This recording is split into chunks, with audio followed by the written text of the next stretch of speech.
நேற்று ஈவினிங் பாப்பா ஸ்கூல் விட்டு வரும்போதே ஜெல்லி வேணும் ஜெல்லி வேணும்னு சொல்லிகிட்டே வந்தா. அதுக்கப்புறம் கொஞ்சம் நேரத்தில் அப்படியே மறந்துட்டா. காலையில் ஸ்கூல் போகும்போது ஜெல்லி வாங்கிட்டு போவோம் அந்த மாதிரி சொன்னா. உனக்கு ஜெல்லி தானே வேணும், ஸ்கூல் முடிஞ்சுவா, அம்மா உனக்கு செஞ்சு வைக்கேன் அப்படின்னு சொல்லிட்டு மதியம் லஞ்சு சாப்பிட்டதுக்கப்புறமா கொஞ்சமாக ஜவ்வரிசி எடுத்து ஊற வச்சுட்டு போயிருந்தேன். ஊற வச்ச ஜவ்வரிசி மிக்சர் ஜாரில் போட்டு அரைன்னு அரைக்க அரையே படலை, போதும் போதும்னு ஆயிடுச்சு.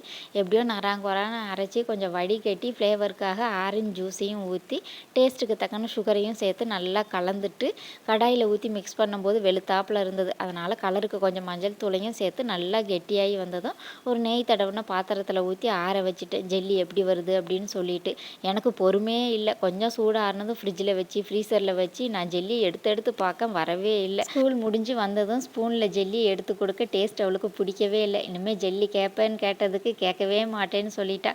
அரைப்படாத ஜவ்வரிசியை வச்சு ஜவ்வரிசி பால் தான் செஞ்சு கொடுத்தேன். சூப்பராக சாப்பிட்டாங்க.